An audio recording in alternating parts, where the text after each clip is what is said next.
ರೈತರ ವಿವಿಧ ಬೇಡಿಕೆಗಳನ್ನು ಈಡೇರಿಸುವಂತೆ ಆಗ್ರಹಿಸಿ ಅಕ್ಟೋಬರ್ 14ರಂದು ಕಲಬುರಗಿ ಜಿಲ್ಲೆಗೆ ಆಗಮಿಸಲಿರುವ ಕಾರ್ಮಿಕ ಸಚಿವ ಸಂತೋಷ್ ಲಾಡ್ ಅವರನ್ನು ಭೇಟಿ ಮಾಡಿ ಮನವಿ ಪತ್ರವನ್ನು ಸಲ್ಲಿಸಲಾಗುವುದು ಎಂದು ಕಟ್ಟಡ ಕಾರ್ಮಿಕ ಸಂಘಟನೆಯ ಮಲ್ಲಿಕಾರ್ಜುನ ಮಾಳಿಗೆ ತಿಳಿಸಿದರು. ಕಲಬುರಗಿಯ ಪತ್ರಿಕಾ ಭವನದಲ್ಲಿ ಕರೆದ ಸುದ್ದಿಗೋಷ್ಠಿಯನ್ನು ಉದ್ದೇಶಿಸಿ ಮಾತನಾಡಿದ ಅವರು 60 ವರ್ಷ ನೋಂದಾಯಿತ ಕಟ್ಟಡ ಕಾರ್ಮಿಕರು ಅರ್ಜಿ ಹಾಕಲು ಕಾಲಮಿತಿ ಆದೇಶ ಕೈಬಿಟ್ಟು ಕಂದಾಯ ಇಲಾಖೆ ಮಾದರಿಯಲ್ಲಿ ಪೆನ್ಷನ್ ಅರ್ಜಿ ಹಾಕಲು ಅವಕಾಶ ನೀಡಬೇಕು ಹಾಗೂ ಪ್ರತಿ ತಿಂಗಳು 8,000 ರೂಪಾಯಿ ಪೆನ್ಷನ್ ನೀಡಬೇಕು. ಕಟ್ಟಡ ಕಾರ್ಮಿಕರ ಮಕ್ಕಳಿಗೆ ಶಾಲಾ ಶೈಕ್ಷಣಿಕ ಸಹಾಯಧನ ಹೆಚ್ಚಳ ಮಾಡಿ ಎಸ್ಎಸ್ಪಿ ಕೈಬಿಟ್ಟು ಮಂಡಳಿಯ ತಂತ್ರಾಂಶದ ಮೂಲಕ ಅರ್ಜಿ ಹಾಕಲು ಅವಕಾಶ ನೀಡಬೇಕು. ಕಟ್ಟಡ ಕಾರ್ಮಿಕರಿಗೆ ಗ್ರಾಮೀಣ ಹಾಗೂ ನಗರ ಪ್ರದೇಶಗಳಲ್ಲಿ ಮನೆ ಕಟ್ಟಿಕೊಳ್ಳಲು 5 ಲಕ್ಷ ರೂಪಾಯಿ ಸಹಾಯಧನ ಒದಗಿಸಬೇಕು. ನೈಜ ಕಟ್ಟಡ ಕಾರ್ಮಿಕರ ಸೌಲಭ್ಯಗಳಿಗಾಗಿ ಸಲ್ಲಿಸಿರುವ ಅರ್ಜಿಗಳನ್ನು ತಪ್ಪು ಮಾಹಿತಿಯಿಂದ ತಿರಸ್ಕಾರಗೊಂಡಿರುವ ಅರ್ಜಿಗಳ ಮೇಲ್ಮನವಿಯನ್ನು ಸಲ್ಲಿಸಲು 6 ತಿಂಗಳುಗಳ ಕಾಲಾವಕಾಶ ನೀಡಬೇಕು ಸೇರಿದಂತೆ ತಮ್ಮ 10 ಹಲವು ಬೇಡಿಕೆಗಳನ್ನು ಈಡೇರಿಸುವಂತೆ ಒತ್ತಾಯಿಸಿ ಅಕ್ಟೋಬರ್ 14ರಂದು ಕಾರ್ಮಿಕ ಸಚಿವರಾದ ಸಂತೋಷ್ ಲಾಡ್ ಅವರನ್ನ ಭೇಟಿ ಮಾಡಿ ಮನವಿ ಪತ್ರ ಸಲ್ಲಿಸಲಾಗುವುದು ಎಂದರು. ದಿನಾಂಕ 14 ಅಕ್ಟೋಬರ್ 2025ರಂದು ಕಲಬುರಗಿ ಜಿಲ್ಲೆಗೆ ಸನ್ಮಾನ್ಯ ಸಂತೋಷ್ ಲಾಡ್ ಕಾರ್ಮಿಕ ಸಚಿವರು ಆಗಮಿಸ್ತಾ ಇದ್ದಾರೆ. ಅವರಿಗೆ ಮೊದಲನೇದಾಗಿ ಏನಪ್ಪ ಅಂತಂದರೆ ನಾವು ಸ್ವಾಗತ ಕೋರ್ತಾ ಇದ್ದೇವೆ. ಅವರು ಬರೋ ಉದ್ದೇಶ ಏನಪ್ಪ ಅಂತಂದರೆ ಕಾರ್ಮಿಕರಿಗೆ ಕಟ್ಟಡ ಕಾರ್ಮಿಕರಿಗೆ ಅನುಕೂಲವಾಗುವ ದೃಷ್ಟಿಯಿಂದ ಕಪ್ನೂರು ಇಂಡಸ್ಟ್ರಿಯಲ್ ಏರಿಯಾದಲ್ಲಿ ಹಾಗೂ ಅದೇ ರೀತಿ ನಂದೂರು ಇಂಡಸ್ಟ್ರಿಯಲ್ ಏರಿಯಾದಲ್ಲಿ ಕಾರ್ಮಿಕರಿಗೆ ತಾತ್ಕಾಲಿಕ ವಸತಿ ಸಮುಚ್ಚಯವನ್ನು ಉದ್ಘಾಟನೆ ಮಾಡಲಿಕ್ಕೆ ಬಂದಿದ್ದಾರೆ.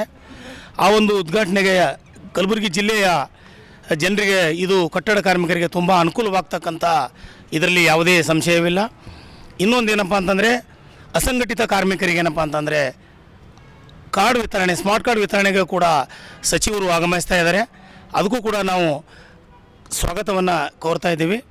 ಇನ್ನೊಂದೇನಪ್ಪ ಅಂತಂದರೆ ಗುಲ್ಬರ್ಗ ಜಿಲ್ಲೆಯಲ್ಲಿ ಹಲವಾರು ದಿನಗಳಿಂದ ಹಲವಾರು ವರ್ಷಗಳಿಂದ ಏನು ಕಟ್ಟಡ ಕಾರ್ಮಿಕರ ಸಮಸ್ಯೆಗಳಿವೆ ಆ ಸಮಸ್ಯೆಗಳನ್ನು ಬಗೆಹರಿಸುವ ನಿಟ್ಟಿನಲ್ಲಿ ಇವತ್ತೇನಪ್ಪ ಅಂತಂದರೆ ನಾವು ಕಟ್ಟಡ ಕಾರ್ಮಿಕರದ್ದು ಏನೇನು ಸಮಸ್ಯೆ ಅವ ಅಂತೇಳಿ ನಾವೊಂದು ಪಟ್ಟಿ ಮಾಡಿದ್ದೀವಿ.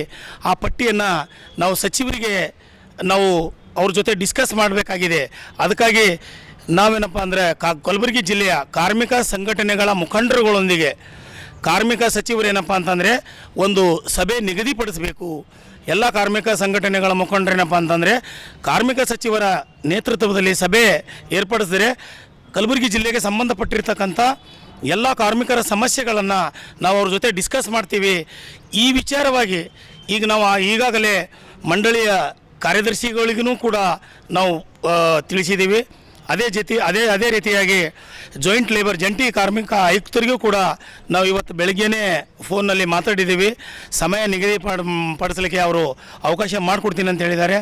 ಅದಕ್ಕಾಗಿ ಆ ಕಾರ್ಮಿಕ ಸಚಿವರಿಗೆ ಸಮಯ ನಿಗದಿಪಡಿಸಿ ಒಂದು ವೇಳೆ ನಮಗೆ ಅವಕಾಶ ಮಾಡಿಕೊಟ್ರೆ ಅಂದರೆ ಕಲಬುರಗಿ ಜಿಲ್ಲೆಯಲ್ಲಿರ್ತಕ್ಕಂಥ ಕಾರ್ಮಿಕರ ಸಮಸ್ಯೆಗಳನ್ನು ಪರಿಹರಿಸಲಿಕ್ಕೆ ಅನುಕೂಲವಾಗ್ತದೆ.